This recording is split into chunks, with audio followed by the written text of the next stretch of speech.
Alleloia, finaritra mifankahita amintsika dia manonona ny fiadanan'i Jesosy Kristy mamirapiratra eo amin'ny voninahiny ho antsika rehetra indray vanginy izao mivantana pejy diloilo fanosorana izao tonona amintsika rehetra ny fahasoavan'i Jesosy Kristy, finaritra tompoko lahy, finaritra tompoko vavy. Anio isika dia hanohy fizarana mifono fandalinana ihany koa mikasika nefa natsidikitsika teto zany dia tsy inona fa ny esprit vaudou ho fakafakatsika somary hidirantsika amin'ny antsipiriany kely amin'izay hoe inona moa ty resaka religion vaudou ity ty pratika fombandrazana ancestral izay nambarantsika tamin'ny fanambarana farany teo tamin'ny vidéo izany fa ny tena marina dia manana ny esprit vaudou io daholy ny firenena isa-tokony sy ny isan-tsokajiny avy, manana ny rita io daholy, miaina ny esprit vaudou io daholy zany ny firenena rehetra maneran-tany fa miova fotsiny izy io araky ny contexte sy ny chronologie sy ny loko pitenenana sy ny loko pirazanana zay no ilazako azy. Miova zany izy io araky ny hoe maha-frantsay ny frantsay, maha-afrikanina ny afrikanina, maha-malagasy ny malagasy satria azadiny fa isika ihany koa dia ao anatin'ny vahoaka miaina ny esprit vaudou ary matanjaka be io esprit io eto amintsika ary nisy mihitsy vazaha nanao témoignage par rapport amin'ny heriny sorcellerie ny mosavy eto amintsika zany zay tsy voatery hoe ho ratsy ho lazaintsika io ihany koa zay hoe ratsy amin'ny ahoana tsara amin'ny ahoana mitondra famonjena ve zay ny tena zava-dehibe satria ny zavatra zarentsika dia resaka salut, resaka baiboly. Vavaka sikara saotranao zay ry tompo ray masina tsy toa raha mbola nomenao an'izao fotoana izao indray ahafahanay ifampizara eto andray zavatra avy aminao miainga amin'ny fandalinana misy ety amin'ity zao tontolo zao ity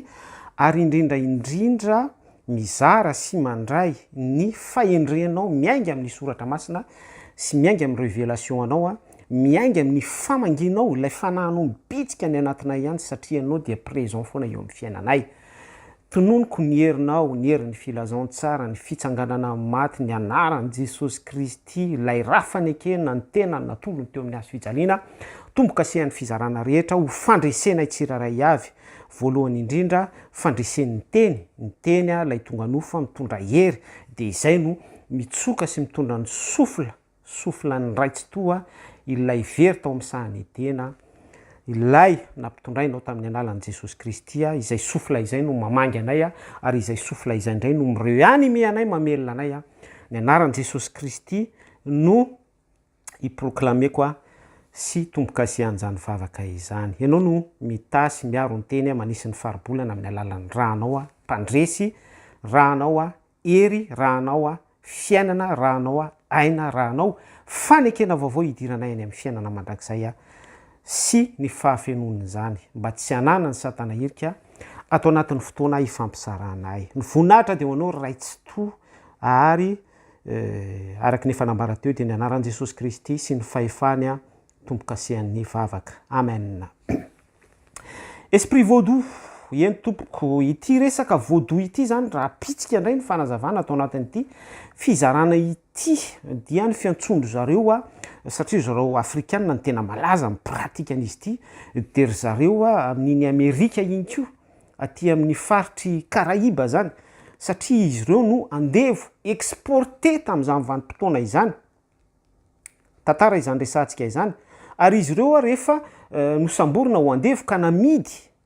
tany amin'ny faritry Amerika iny zany tao anatin'ny kajin'ireo mpivohy ny théorie de complot sy ny mondialisation zay iainantsika amin'izao vanim-potoana izao sy ny ère de lumière tamin'izany vanim-potoana izany ny vanim-potoana ny esclavage ihany koa zay no religion tamin'izany zay no sofla na heribe tamin'izany dia izy ireo no nita ary nafandro zareo ny supporter ny jaly tamin'ny fiampitana satria rehefa voasambotra izy ireo ho andevo ho amidy dia natsofoka tao anaty sambo dia ny condition tam'izany tena hoe mamoehitra miaramiaina am' voalavo a maloto a sy ny sisa rehetra zany hoe atrocité miaraka am' fampijaliana de ity religion vaudou ity ny s'incarné tao am'zareo a zay efa incarné tamin'ny fiainan'izy ireo tany amin'izy ireo a ny ainana tany amin'ny toerana nisy azy tany talohany capture fisamborana azy a ho ma esclavage zany de esclavage ho andevo azy de efa niainana io izy zay le fomban-drazana rite ancestral tahaka ny taolo malagasy zay nanana ny finoany tam'izany vanim-potoana zany hoe niaina ny vénérea vazimba sy ny vénéré kalanora zazavavindrano sy zay rehetra no tsindrina ho sampy de ohatran'izay ny koa nanana ny ty antsoina hoe religion vaudou ity izy ireo de netiny niampita niaraka tam'izay fiampitana tao anatin'ny ho fivarotana azy ireo ireto mainty hoditra ireo tsany ho andevo ity religion vaudou ity ary nanampibetsaka azy ireo mihitsy tao anatin'ny expérience anatsapany fa hoe tena hoe afaka tsapaina mihitsy zany ary afaka iankofana sy afaka tena hoe iatsapazana ny herin'ilay vaudou lay esprit vaudou lay andriamanitra vaudou zay ho azavaintsika rehefa avy eo a satria malgré hoe nisy ny fampijaliana nisy ny fikapohana nisy ny condition isan-karazany zay midépasse ny tontolon'ny humanité ao anatin'ny contexte hoe sauvagerie zany tena hoe avec atrocité ho iato eo a de noho ilay izy ireo nanana ny tentsony hoe culte vaudou ity dia afaka niaritra n'zany rehetrarehetra izany izy ary rehefa nitoy ny tantara de nisy ny révolution nanohatra an'izay esclavage izay sy ny fanjanahana izay tahaka ny zavatra nisy taty amintsika hoe VVS sy ny melalamba niaraka tamin'ny ody isan-karazany sy ny sampy zay notompoina tam'izany nisy fotoana mihitsy araky ny siosio sy ny resaka reo hoe tamin'ny alalan'ny ody a dia navita namadika ny bala ho rano ny mpanohitra tompotany tam'izany vanim-potoana izany ny menalamba ny VVS araka ny ody zay mitazomin'izy ireo araka la esprit zay mitazomin'izy ireo de tahaka izay ihany koa ireto a olona andevo zay noentina ny ampita ranomasina ho andevo ho amidy reto a tany amin'ny faritra Amerika sy maneran-tany iny izay nitondra ny esprit vaudou a de tonga taty amin'ny air izay nantsoina ny fisiny hoe frère vaudou ireo guerrier vaudou de ireo ndray le olo matanjaka olo malaza tam'izany vanim-potoana zany a tena hoe miaraka amin'ny pouvoir majika mihitsy zay nampikolay ny mpanjana tany tam'izany vanim-potoana izany sy ny mpanandevo satria de afaka mandripaka miaramila sy mandrava manakorotana institution tam'izany vanim-potoana izany noho ilay esprit noho ilay izy hoe frère vaudou sy guerrier vaudou any am' resaka super héros zany de tsinona moa fa izany zavatra zaraintsika izany de mifampitohy miarahaba ny ireo tafiditra rehetra mifampitohy ihany koa am'ilay image ny Paoly ny apôstôly izay nahatohitra ny fampijaliany ny mpampahory ny romanina ny jiosy ny ray petsapetsa tamin'ny romanina tam'izany Jesosy Kristy izay nombohana teo amin'ny azy fijaliana naharitra ny fiafiana sy ny famonoana sy ny fidenigrena sy ny fanambaniana rehetra hatramin'ny hoe aina mihitsy persécution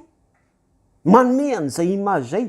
ty fampidirana hoentsika mitondra ny teny fampidirana ity hoe esprit vaudou ity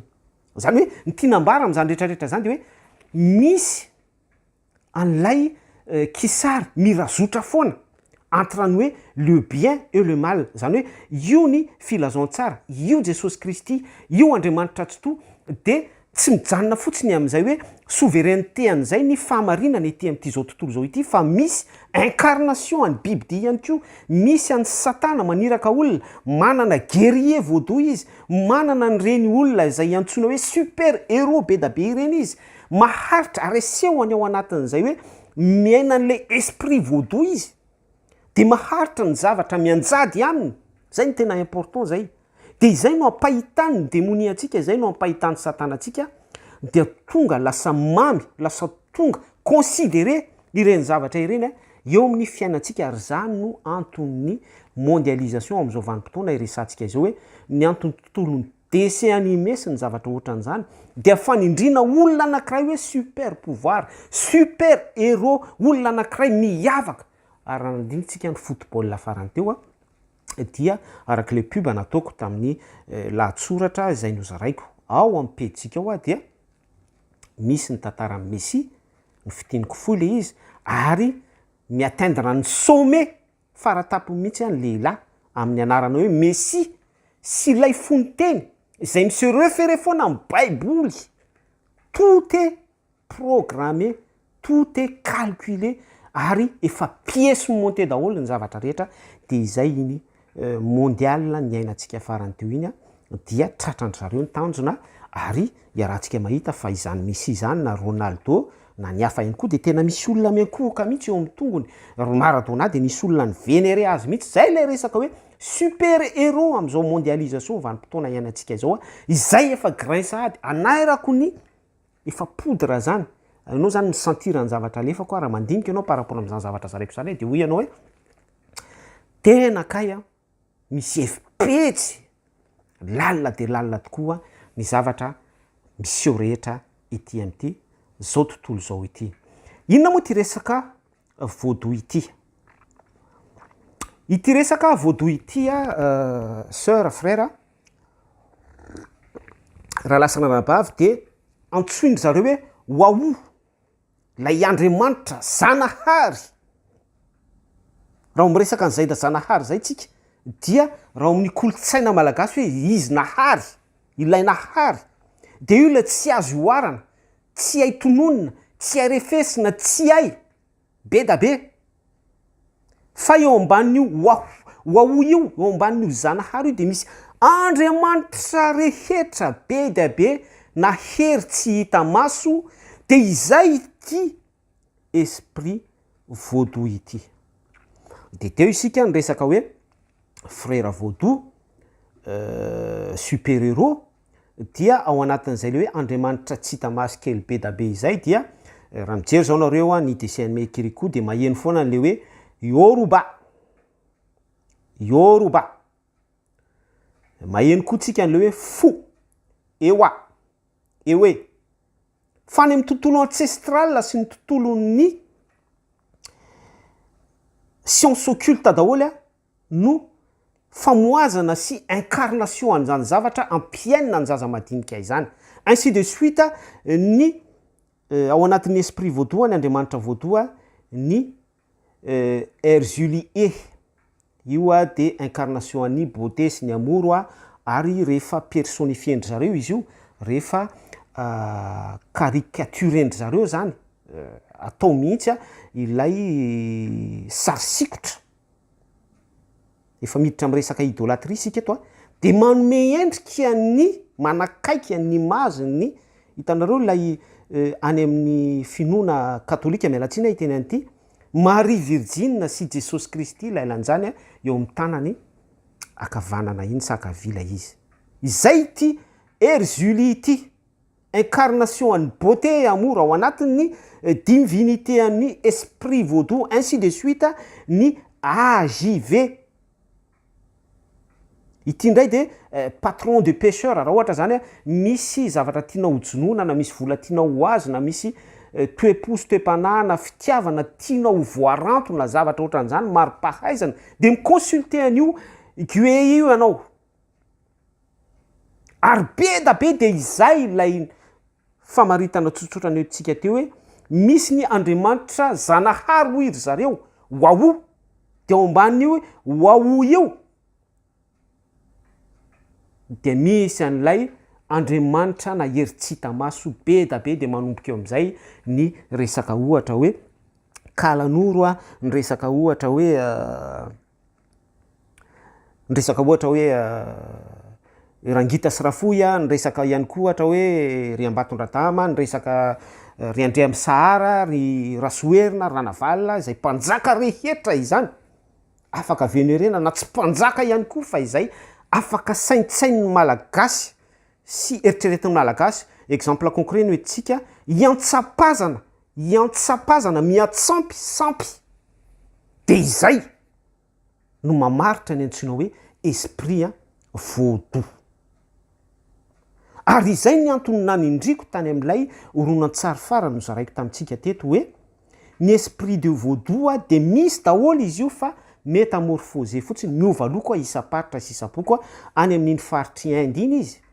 de ny bibilava ny elefanta ny dieu de shiva ianao rehefa miatteindre nirvana amin'ny alalan'ny méditation sy ny yoga makatry Chine indray ianao de resaka dragon ny resaka serpent ny resaka rat souris voalavo sy ny sisa rehetra ny singe ainsi de suite aty amin'ny horoscope ndray tsika de miresaka bélier miresaka capricorne cancer lion sy ny sisa rehetra ny vierge fa misy hery pouvoir daholo ao anatin'ireny ary zay ny antony fikendren'ny zareo amin'ny horoscope astrologie fa resaka fikirakirana ny tontolon'ny esprit vaudou daholo zany ilazana amintsika fa hoe ilay esprit vaudou de tsy voatery hoe ho an'ny afrikana zay expatrié sy exporté tamin'ny androny andevo any amin'iny faritra Antilles Caraïbes na mbola mijanona ao Afrika ifotony amin'ny faritry Benin sy ny faritry Côte d'Ivoire sy ny ambanimbany rehetra iny Libéria sy ny sisa rehetra tsy mijanona amin'izay fotsiny ihany ty resaka esprit vaudou ity fa hatraty Madagasikara ary na ry zareo Europiana sy fotsy hoditra ary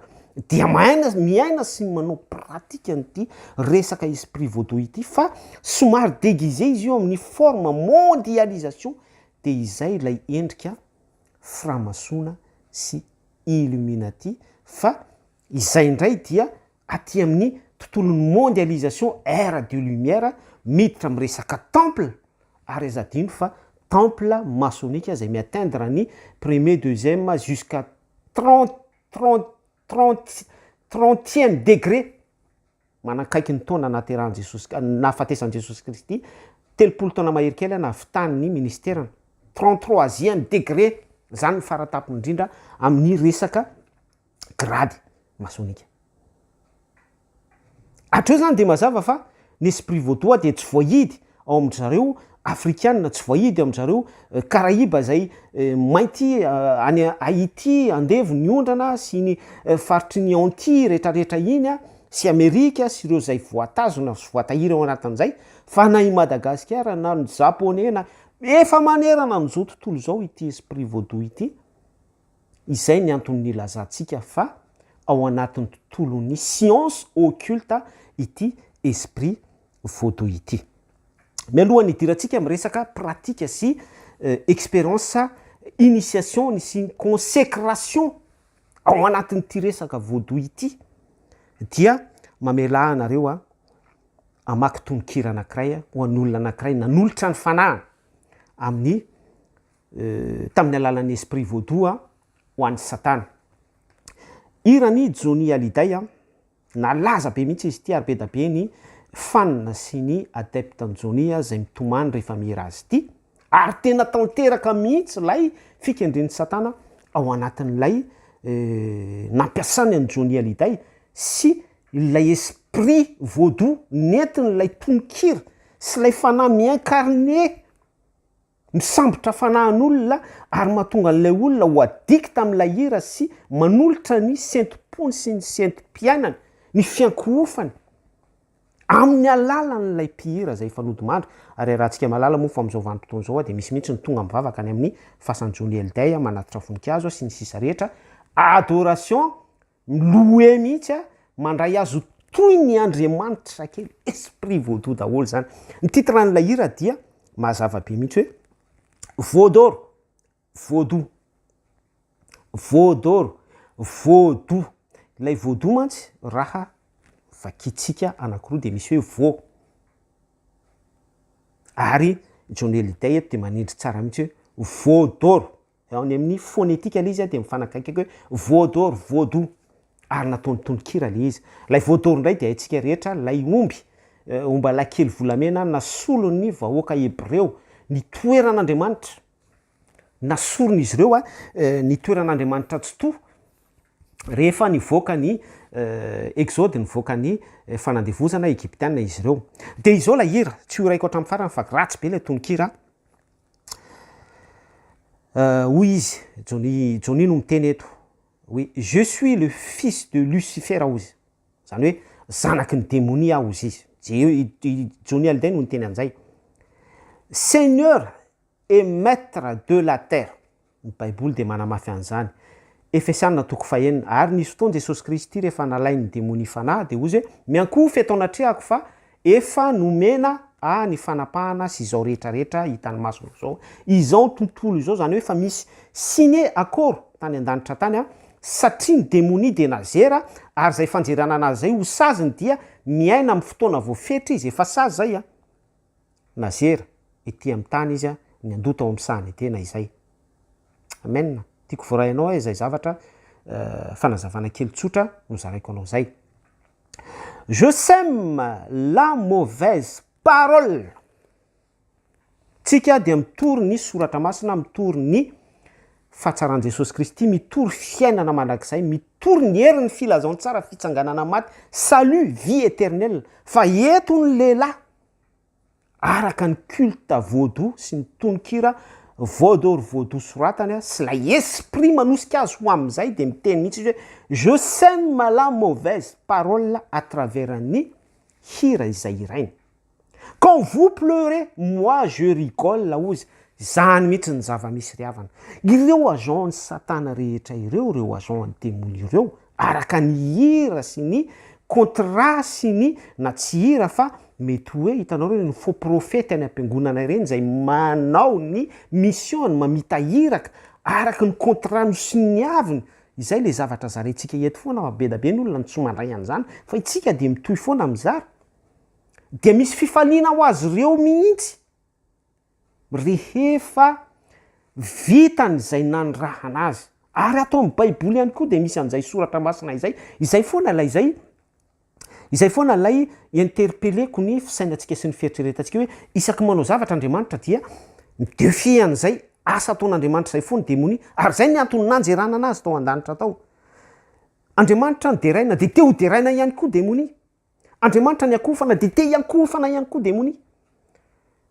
Andriamanitra matsito azy de te ho tsito ihany koa démonie de zay ny antony nanjerana anazy de zay esprit zay io hoe quand vous pleurez moi je rigole ozy ny démonie de be da be ny olona no mitomany any ampiangonana mandray fahatsapana sy ny sisa rehetra fa tsy fantany eto de midévoiler zavatra tsy araka ny soratra masina za tsy miteny hoe zay re olona rehetra manana fahatsapana sy mitomany dia izay tondroko zay fa be da be ny olona no mivavaka ao ampiangonanao mahatsapy izy mahatsapa sensation izy mitomany izy sy ny sisa rehetra par rapport amin'ny lazainy fa hoe no kasihan'Andriamanitra oro anefa lay mitarika eo amin'ilay fiangonana olona mamita hiraka araka ny osotra ny meny satana sy mamita ny contrat grave be zany fa lay olona tafiditra ao anatin'ny état second en exalté ozy ny fitenenana anatin'ny extase lay olona izay tafiditra am'izay resaka état second zay misy resaka astral zay resaka tontolo mistika izay satria misy olona manampahaizana am'izay zay mitarika culte eo amin'ny fiangonana anankiray mampiditra anao am'izay amin'ny alalan'ny hira fiderana sy ny fampandihizana sy ny fanentanana efa nazavaiko teto zay de tafiditra am'izay le olona dia indrisy fa tsy fanatrehan'Andriamanitra le izy fa resaka hypnotisme sy resaka développement personnel resaka ohatran'izany za tsy miteny attention za tsy hoe manohatra na miteny ahako ny hoe ny zavatra rehetra toy ireny dia asan'ny devoly tsika mantsy susceptible be fa za zao ny expérimenté an'izany resaka hoe menjerazera sy resaka vanginy fanahy masina miteny tsy fantatra izany be da be ny zavatra efa ny expérimentéko tam'izany de à partir ny logo hitanareo ny bio hoe izay renay sy hitanay no ambaranay fa ny fanambaranay tsy raisinareo fa tena misy ny ambodiny tafody zanak'ondry misy ny mianjaka ao ampiangonana tahaka ny fétichiste izay ampianjahan'ny démonie ampianjahan'ny esprit vaudou ampianjahan'lay eritsita maso be da be araky ny fanahy mitoetra ao amin'ilay olona tahaka nyreny mpianjaka eny amin'ny doany Ambatondradama sy ny doany Miarinarivo sy hitanareo amin'ny fintapo Sakalava Menabe sy ny sisa rehetrarehetra ireny be da be tsy esprit selon la Bible tahaka ny Davida nanariny fitafiny rehefa rempli d'onction ny teran'Andriamanitra fa esprit voodoro tahaka ny titonikira vakitsika ity de toy izatsika ihany ny famakina hoy izy teo hoe quand vous pleurez moi je rigole Gemikao izy mon challenger. Eto izy tena manao précision tsara mihitsy. Iza le challenger resahany eto. Le jeune hippie de Bethléem ozy. Grave zany, blasphème be zany. Iza le lazainy fa hoe jeune hippie de Bethléem eto, Jesosy Kristy. Izy mihitsy ny tena terasena eto izy Jesosy Kristy mihitsy no ambaniny eto. Jesosy Kristy mihitsy eto no nanaovany teny blasphème hoe le jeune hippie de Bethléem. Mampalahelo aho. Dia raha intéressé anao dia avelako anao hamaky ny toyany fa ratsy be le tononkira ajantsika hatreo. Am'izay fanasamihafa miseho ao anatin'ny esprit vaudou izay, mety miseho amin'ny alalan'ny artiste izy aty amin'ny tontolon'ny mondialisation izany, miseho amin'ny alalan'ny footballeur anankiray izy efa nisy fotoantsika niresaka ny Mbappé sy ny esprit chaman ao anatiny lay poison ana bibilava. Nisy fotoantsika voaingana niresaka ny Messi izay adoren'ny olona, fandresantsika teto Maradona, ry cheveux de Dieu, andry Ronaldo, Roi Pelé sy ny sisa rehetra aty amin'ny mondialisation zay. Fa ivelan'le resaka hoe AJV sy ny Guédé, ny frère Vaudou, super-héros sy ny Juliet eo amban'le Waou dia inona ary no azo ambara ao anatin'ny pratika andry zareo mpanao an'ity vaudou ity. Ho azavaintsika tsotsotra ny fomba fanaondry zareo amin'izy io. Izy io ry havana dia tsy misy valaka amin'ny rita tany amin'ny testameta taloha ihany. Mamerina manindry ihany zany hoe ny démonie, ny devoly dia milahatra foana izy amin'Andriamanitra, milahatra foana izy amin'ny fanahin'Andriamanitra, milahatra foana izy amin'ny mpanompon'Andriamanitra. Rehefa misy mpanompon'Andriamanitra anankiray miteny fahamarinana dia aingana be izy koa izy miteny izay tiany ambara. Hoentiny mamono an'iny fahamarinana iny, zay le hoe aza manakombona ny vavan'ny omby mively vary hozy ny Baiboly. De raha mandinitsika tany amin'ny testameta taloha dia misy ny sorona, sacrifice, expiation, mamono osy la fatitromby, ny ondry, voromailala, misy ifandraisany amin'ny resaka sorona sy expiation ny ota daholo zany any amin'ny Torah miditra lalina be mihitsy. Ny raha fafy tena important satria ny raha aina hoentina manadio. Dia misy ny hôtel, misy ny consécration sy ny initiation, zavatra roa samihafa ireo. La initiation dia toy ny hoe mpino tsotra izay manolo tena fotsiny, hiandoha zay hoe miandoha izay, dia toy ny asan'ny frère. Tanareo rehefa hoe misy vera fandraisana dia ny frère no manolotra, andao ataontsika hoe déconne, de ny déconne no manasa ny vera fandraisana. Misy ny andiany hafa ivelan'ny déconne ohatra indray mikarakara ny lambadatabatra, mikarakara ny fanatazan-dakitra, ao ny sasany manidy fiangonana fotsiny, mijanona fotsiny ho mpanampy zany ireo olona consacré. Eto indray tsy tena miresaka consécration. Ny consécration indray dia ireo nanolo tena mihitsy, prêtre, ireo nommé mihitsy zany, ireo olona izay voaositra. Samihafa izay. Raha apitsika amin'ny fanazavana amin'ilay hoe initiation, zany hoe le fampikasoana. Aty amin'izao vanim-potoana iainantsika zao moa dia efa manjaka be ny resaka mamoana commercial. Dia hitanareo reny mivarotra reny mpivarotra tambavy gasy, voamaintilany, taniravo, mandrava sarotra, mpivarotra mpanjaka be ny tany, mpivarotra zavatra be da be izay hoentina amin'ny fitsaboana gasy reny. Reny zany olona mbola ao anatin'ny antsoina hoe initiation ireny. Mifandray tsotra fotsiny dia amin'ny alalan'ny fifandraisana dia manatanteraka zavatra izay ahafahan'ny olona mandray tombontsoa amin'ilay fiasan'ilay esprit vaudou. Zay izy le hoe initiation. Fa ny consécration indray dia reto mihitsy no responsable, reto mihitsy no manana anjara toerana any amin'ny tontolon'ny rita sy ny vénération any amin'ny tontolon'ny adoration, ny tontolon'ny fanaovana sorona, ary reo no mandray conseil any amin'ny ange any ambadika any ny anjely any amin'ny tontolo tsy hita maso any ireo fanahy be da be ohatra hoe misy fétichiste anankiray mianjaka izy de ohatra hoe mikoezikoezy izy zay ho antsika malagasy ho exemple concret be zany de eka ozy zao no voalaza ozy eka ozy rehefa avy miantso ny masina eo izy de miteny am'izay izy de mandeha ny hira mianime an'ilay esprit ohatrany miany amin'ny fiangonana misy an'ilay groupe de louange mihira sy manao adoration reny hoe midina ny fanahy sy ohatran'izany de ohatran'izay mihitsy zay le zavatra zavaitsika eto hoe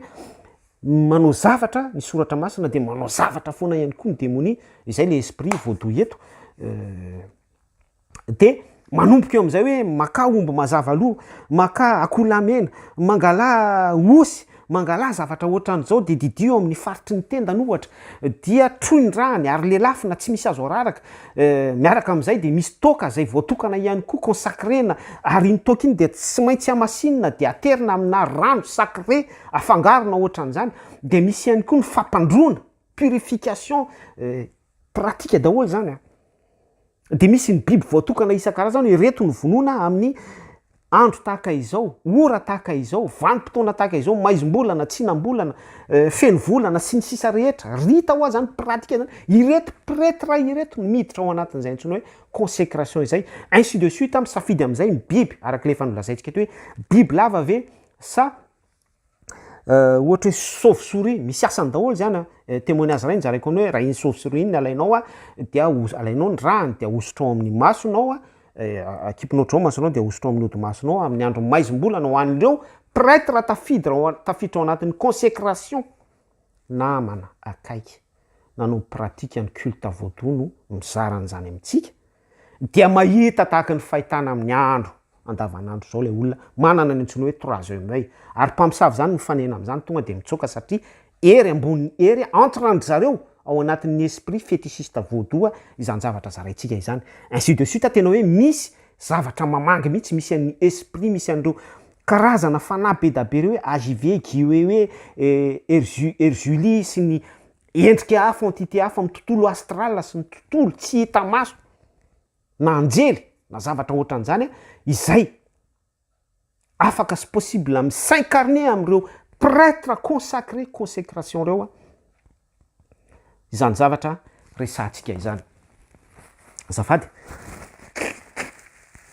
zay ny am'ty resaka pratika ity de ainsi de suite mitoy izy io hatrany amin'ny resaka sorona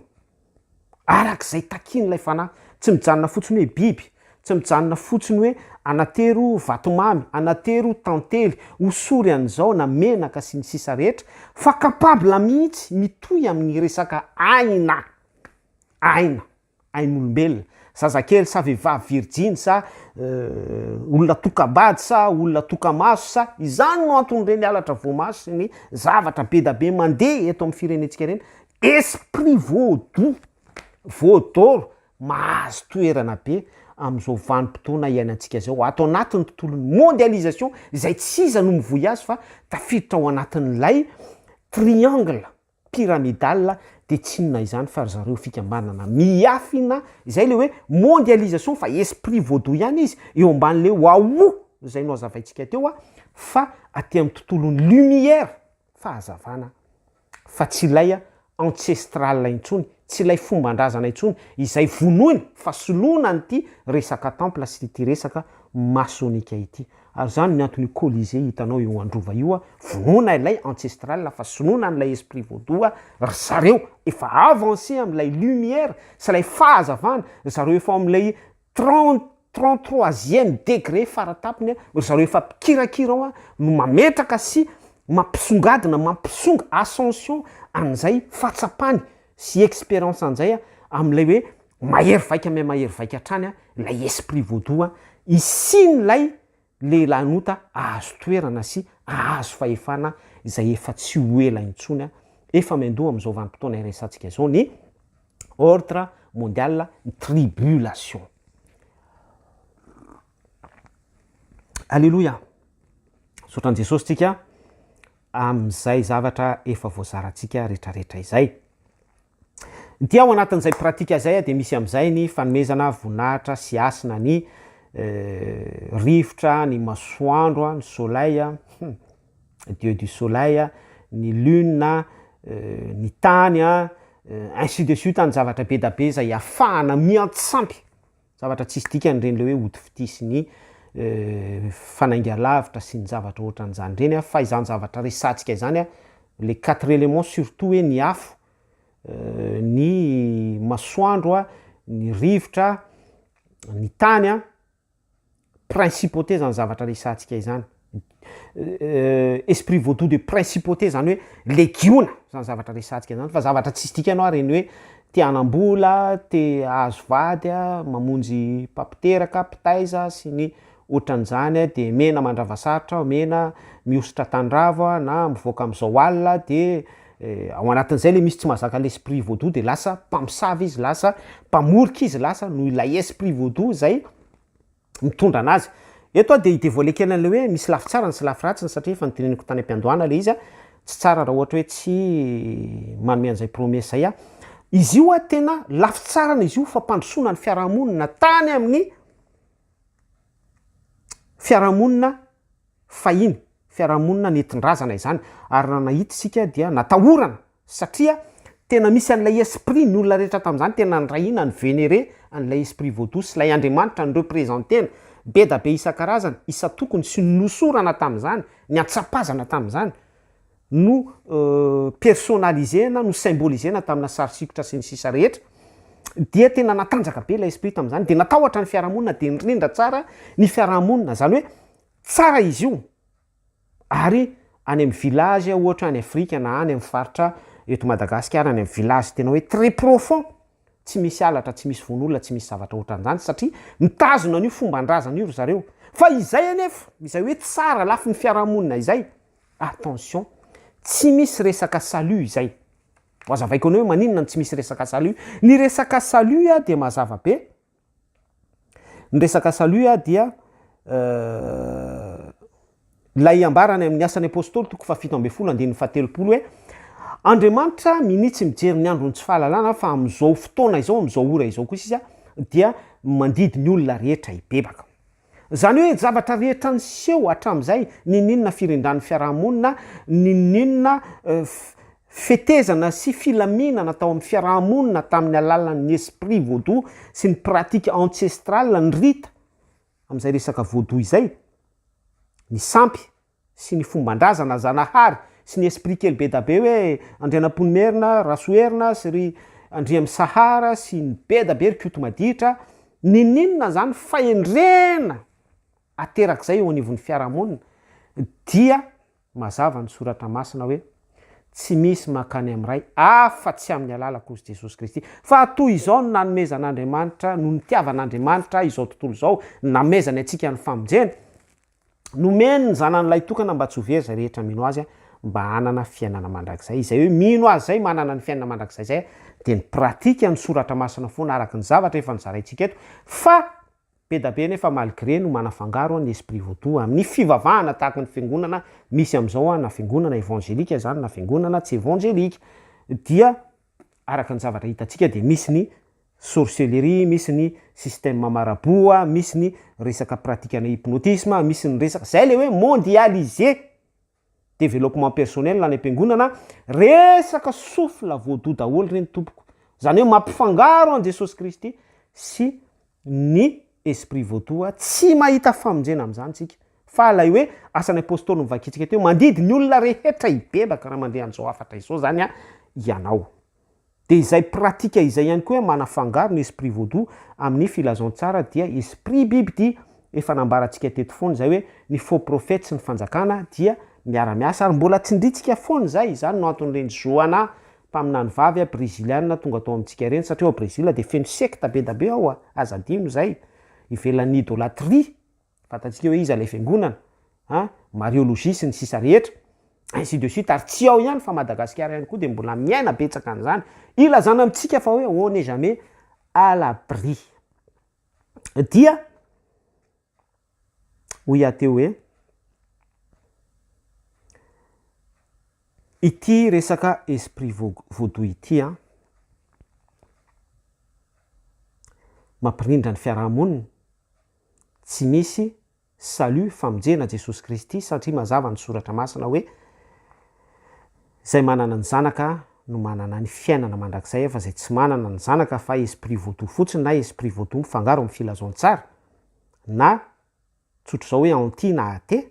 dia tsy misy fiainana mandrakizay ao aminy fa ny fahatezerana no mitoetra ao aminy.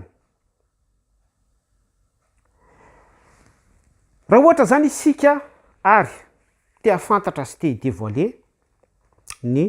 tontolon'ity esprit vaudou ity dia etaniko ianao hoe hijery pratika ianao fa za tsy miteny anao hoe miditra ao anatin'ilay izy ianao reny zava-misy par curiosité de mandehana alohan'ny andananao any de mivavaka ianao tandremo ny enana teriny eny amin'ny sampy tandremo ny zavatra ohatr' zany tandremo miara-mandro aminy tandremo ny miray petsapetsa aminy fa tonga fotsiny ianao manao fizahan-tany ohatra hoe mamanga ny doany eny Ambomanga, ny doany eny Ambatondratama na raha tianao mihitsy raha hiditra lalandalina kokoa ianao de mamonjy fitampo. Ohatry ny ahoana moa le fitampo? Le fitampo de misy an'le fitsangana mpanjaka zay efa maty tsy tsadidiko hoe firy ny isany mpanjakany Sakalava ny Menabe. Za mantsy misy partie moitié zany amin'iny faritry Maintrano Medana iny avy any amin'ny papako de somary mélanger kely zany de vonjeo tsy adalako olo ry dama niran'ireny Adamalandy reny fa misy an'io occulte vaudou io ao amintsika ary tena matanjaka be izy io de reo mpanjaka reo alaina ny hotanany alaina ny nifiny alaina ny vangy ambony anakiroa ny vangim-boay sy ny sisa rehetra amin'ny tenany dia misy hazo efa voatokana de atsofoka ao izay singa nesorina izay dia io hazo laza io ny fiantsona azy io miaraka amin'ny rita be da be isan-karazany sy ireo prêtre io le miresantsika teo hoe consécration voatokana amin'izay ihany fa tsy misy olona hafa afaka miditra ao anatin'izay de misy ny purification misy ny animation be da be amin'ny alalan'ny vehivavy virgine na tsy virgine misy ny andro voatokana isaky ny 5 taona sa isaky ny 7 taona misy ny ora voatondro misy ny zavatra be da be ohatr'izany de fonosana lambalandy de ravahana de hoentina mamonjy ny renirano haitsika rehetra izy le renirano de ampandroana zay le fitampo dia maharitra 7 andro sa 10 andro sy ny sisa rehetra de ao anatin'izay amin'izay miaina sy mianjaka mangataka fitahina ny rehetrarehetra sy ny eka ozy sy ny zovizovy rehetrarehetra sy ny ainsi de suite pratika izay fa izay zavatra izay hitaritako ny saitsika sady mandefa message eto Babylone na lehibe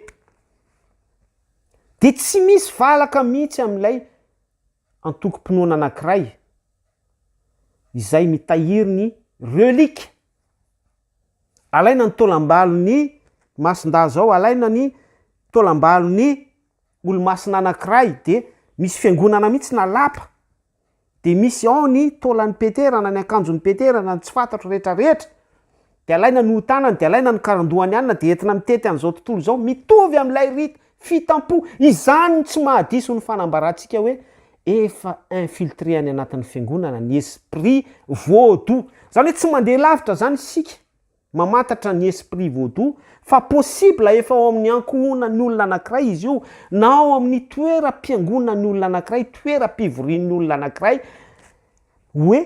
Babylone lehibe de araka ny lazaintsika eto hoe tsy nijanona amin'izay hoe fiangonana zokony sa zandriny fa hatraty amin'le hoe fiangonana amin'ny fo évangélika de miova indray izay endrika izay mondialisé am'resaka occultisme sy ny science occulte pratika n'ilay hypnotisme sy ny développement personnel sy ny yoga ny méditation sy ny zavatra ohatr'izany afangaro any amin'ireny fiangonana ireny mba ho en extase ny mpino mba ho en transe ny mpino mba ho tafiditra ao anatin'le fahatsapana sy ny zavatra za tsy miteno averiko tsindrina foana zay hoe ratsy ny fahatsapana sy ny hoe tsy tokony hanana fahatsapana ny mpino au contraire tokony manana fahatsapana ny mpino fa miezaka manindra n'ilay esprit vaudou eto hoe attention fa efa partout ity zavatra resantsika ity hoe esprit vaodoa ity. Ary manana n'izy io daholy a, na ny mpitondra fanjakana na ny tsy mpitondra fanjakana, efa nilazaiko teto hoe à l'époque Andriamatoa amiral de Teratsiraka de nanana n'iny tehana nitazominy teo fo au pouvoir izy nanana n'iny tehany iny foana. Tahaka an'izay koa ry Mobutu Sese Seko ry zareo dinosaure membre mpikambana mpiaraka même club sy même génération à l'époque ry Kadhafi nanana an'izany tehany zany daholy tsy mandehandeha ho azy zany fa miverina amin'ilay hoe plagiat testament taloha isika rehefa manao zavatra Andriamanitra tsy toa mametraka zavatra dia misy an'ilay esprit incarnation avy amin'ny démonie foana, avy amin'ny satana foana te hilahatra amin'Andriamanitra, izay ity esprit vaudou izay zaraintsika ato anio ety. Alléluia. Alléluia.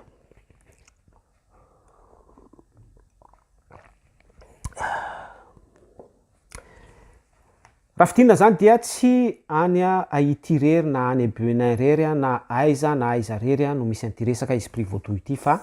hatrany am-piangonana, hatrany amin'ny fitondram-panjakana tsiraray avy de efa mitazona ny esprit vaudou, ny firenena malagasy de efa miaina ny esprit vaudou, ny génération amin'izao vanim-potoana iresantsika izao dia miaina ny esprit vaudou ihany koa. Ary zany no mahatonga ny olona kamo miresaka amin'Andriamanitra sy mivavaka amin'Andriamanitra satria ity esprit vaudou ity no mampianjaka azy mivantana na akolaka amin'ny alalan'ny mondialisation sy ny famalifaliana rehetra toy ny football, ny Miss France, ny Miss Monde, ny ny sio farany teo nazahoany Anisha Amboara de tsy ina zany fa ny Star Academy, ny The Voice, ny Incroyable Talent, zavatra ohatran'ireny esprit vaudou daholo reny fa déguisé, métamorphosé, tokony ho voaray anao zany, be da be anao tsy mandray an'izany fa zaraiko anao ihany ny famarinany baiboly. Amaky teny soratra masina isika amaraparanazy 1 Corinthiens 1 Corinthiens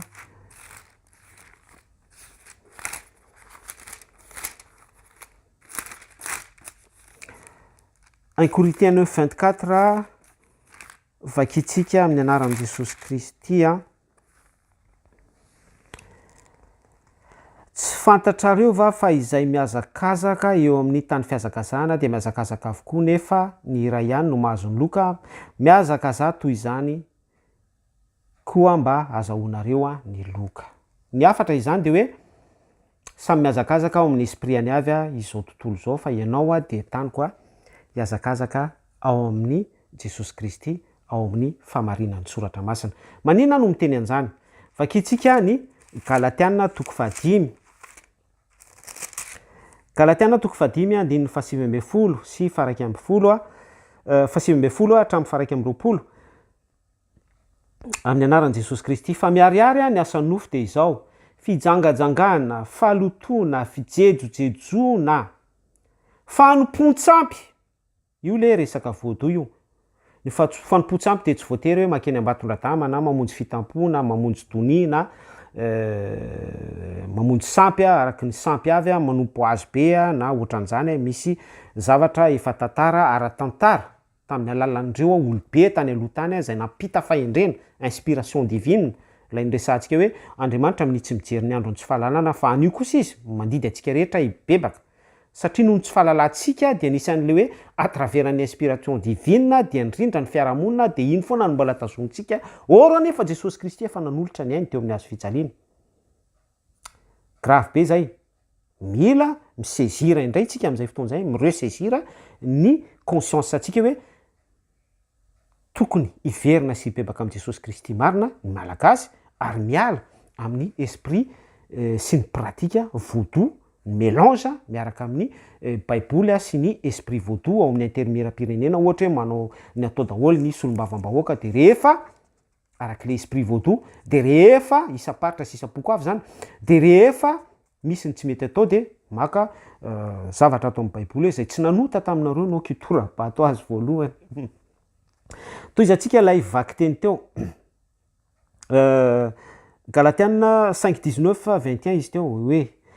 ny ody ratsy a fanaovana ody ratsy mifampitoy an'le fanompotsyampy teo fandrafiana fifandirana adylahy fiafinafonana fifampiandanina fisarahana fitokonana fialonana fahamamona sy ny sisa bedabe izy ato a fa izany zavatra izany a dia aterak'ilay mélange na esprit bedabe izay a tellement a mifampitoy amin'ilay filany tenatsika filany nofo raha mamaky an'izay filany nofo zay tsika de hoe mazava ny vakitsika te hoe fa miariary ny asan'ny nofo satria ilay nofo no mitaky te hijangajanga ako de lasa miconsulte esprit vaudou mitady ody fity te anakarena de lasa mitady maître sage vaudou inavy ny culte sy ny rita ataoko ao anatin'izany mba ahafahany vola miraraka de miditra any ampikambana miafina sy ny sisa rehetra franc-maçonnerie satria ny vola hoiry zareo rehefa manolotra ny fanahanao sy ny contrat sy ny sisa rehetra de tonga mpanan-karena marina sa tsy marina ainsi de suite raha teo mpangalatra akony a dia araka ny fanambarana sy ny sisa rehetra de misy mpilalao ody sy mpilalao fombandrazana mpilalao fanafody hoe ny masony zaza varira misy hery ainsi de suite tanareo fa mifampitoy daholo le zavatra resahantsika de ainsi de suite raha te ho messi amin'ny baolina kitra akony a dia tsondromo mantongotro a hybride dia mitombo amina sekoly anankiray ohatra hoe Barça de mitermine ny carrière ao amin'ny PSG zay tsy iza no ambadika fa Dieu de mamona ny Qatar siry zareo mpanambola sy ny mpikambana miafina masonika rehetrarehetra de voale zavatra amitsika zany ainsi de suite raha teo mpanao politika amin'ny loko orange matanjaka be mihitsy tsy ho resinizaziza dia miara-miasa amin'ny faux prophète ohatra izany miantso a brésilianina vavy a de mampatory vahoaka amin'ny alalan'ny soratra masina sy ny arak'le zavatra nazavaitsika teo hoe miankarne foana lay esprit any bibidy lahatra amin'Andriamanitra sy ny sisa rehetra marina sa tsy marina ny zavatra zaraitsika sy ambaratsika tsy ny fanambarantsika ny marina fa ny soratra masina no manatsikafina ny fahamarinana tokony ho voaray atsika alleloia zay zavatra zay a dia mafisin'ny apokalypsy toko faraiky amby roapolo andininy fahavalo efa haitsika rehetra izy ty amin'ny anaran'i Jesosy Kristy a fa niosa sy ny tsy mino sy ny vetaveta sy ny mpanompo olona sy ny mpijangajanga sy ny mpanao ody ratsy sy ny mpanompo sampy esprit vaudou ary ny mpandainga rehetra dia ananany anjarany ao anaty farihy mirehetra afo solofara izany ny fahafatesana faharoa zay ny conclusion an'izany zavatra rehetra nazavaitsika teo zay fa ny osa sy ny tsy mino inona moa le hoe osa sy ny tsy mino osa satria mbola mélange culte vaudou sy ny fampianaran'i Jesosy Kristy tsy mino hoe Jesosy Kristy any dia ampy Jesosy Kristy any dia fa hery fahafenona Jesosy Kristy ny fitsanganana amin'ny maty Jesosy Kristy no fiainana mandrakizay tsy mino tsy mandray an'izay fahamarinany soratra masina izay dia mbola miconsulte à gauche à droite vice versa zay a ho an'ny mpino ihany koa zay tsy misadresse amin'ny tompo tsy misadresse amin'ny Jesosy Kristy fa misadresse amin'ny faux prophète sy be da be ny contexte mety ho anton'izay satria tellement mafy be ilay pression manery an'ilay mpino manoloana ny zavatra iainana ohatra eo Madagasikara ny tsy fisina ny délestage sy ny sisa rehetra sy ny pression be da be politika na tsy politika na zavatra ohatran'izany a ny vonolona ny alatra voamaso a ny varitsinjo a be da be dia lasa miconsulte n'importe qui ny olona dia tafita ao anatin'izay sokajin'izay hoe osa tsy mino lasa tsy mino an'ilay tena teny fiainana izy lay tena teny Jesosy Kristy izy fa mitady faux prophète izy a mitokadoka olona manao mariage izy a sy ny sisa rehetra zay ny azo ambara sœur sy frère mikasika an'iny esprit vaudou iny a any amin'ny asan'ny apôstôly toko fahasivy amby folo any dia misy tantara tahaka izao a rehefa nahery be ny filazantsara ny hoentin'ny Paoly tao amin'ny vahoaka tao Korinto asan'ny apôstôly toko fahasivy amby folo ny amin'ny Jesosy Kristy dia nisy priorio zany hoe zany priorio zany a dia mpisandoka mpanao usurpation ny fonction an Jesosy Kristy possible ihany koa hoe nanana ny esprit vaudou araka ny sujet ny hoentsika teo de izy ireo any sandoka fahefana tahaka ny ataon'ny faux profety am'izao a manala demonina ihany ko hoe mivavaka mba afahan'ny olona anankiray mahazo vady a na mahomby eo amin'ny fiainana sy ny sisa rehetra prospérité mba ho tahina izany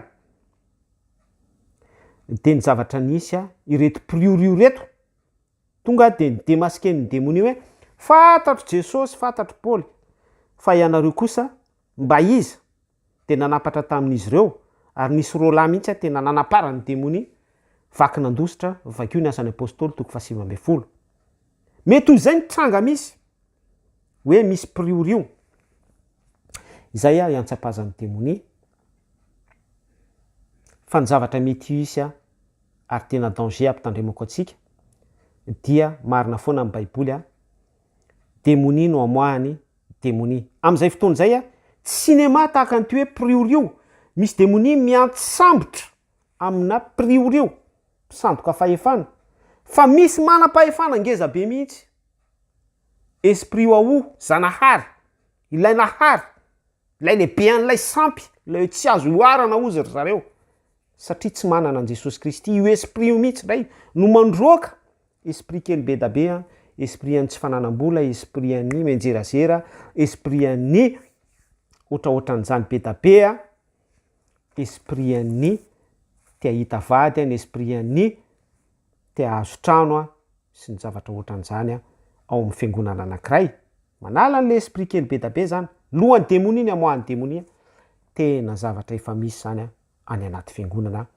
sokafo ny masonao a fikiro jesosy kristy a mirarosoanao a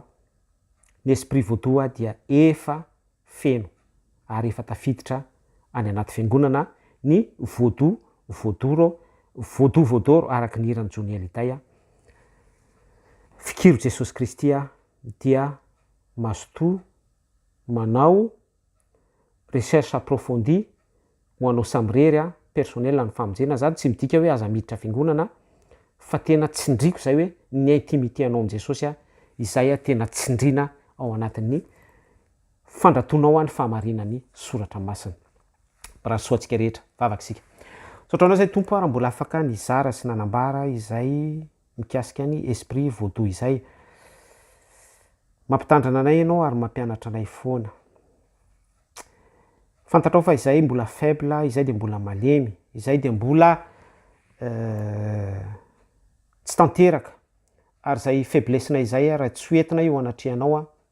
tsy manana n'lay fiarovana any amin'ny efesiana toko faheniny zay ary tratra ny chaussure de sécurité a ny ceinture de sécurité a ny bouclier a ny zanatsipika sy ny casque de salut a raha tsy manana an'izany zay a dia rombahan'ny satana ary ataon'ny satana telomoka izay izany indrindra tompo no ametrahanay ny fiainanay eo anatrehanao a ary izany indrindra ihany ko no angatahanay ny famoazanao ny fanahanao lay tsara indrindra mpampianatra illumine manazava aminay ny fahamarinany soratra masina ataraveran'ny zavatra nozaraina teto a mba hahafahanay manofo fahalalana sy hanananay fifandraisana akaikikaiky hatrany manantona anao jesosy kristy amin'ny zavatra izay efa hifaneraseranay a tahaka izao dia izany no antoka manafoana ny elanelana ary manala ilay obstacle ny fanahy ratsy a manasaraka anay aminao ta io izay aritra am'izany a ary ny fanahy masinao no atafinao anay ny fanahy masinao no asalotra ao anay jesosy kristy fa tsy lay tuniky an'izao tontolo zao a tsy lay rehaky zao tontolo zao a tsy lay esprit voadoa an'izao tontolo zao a zay tsy ahafahanay mandova ny fiainana mandrakizay matsiaro manokana andreo tsy salama sy te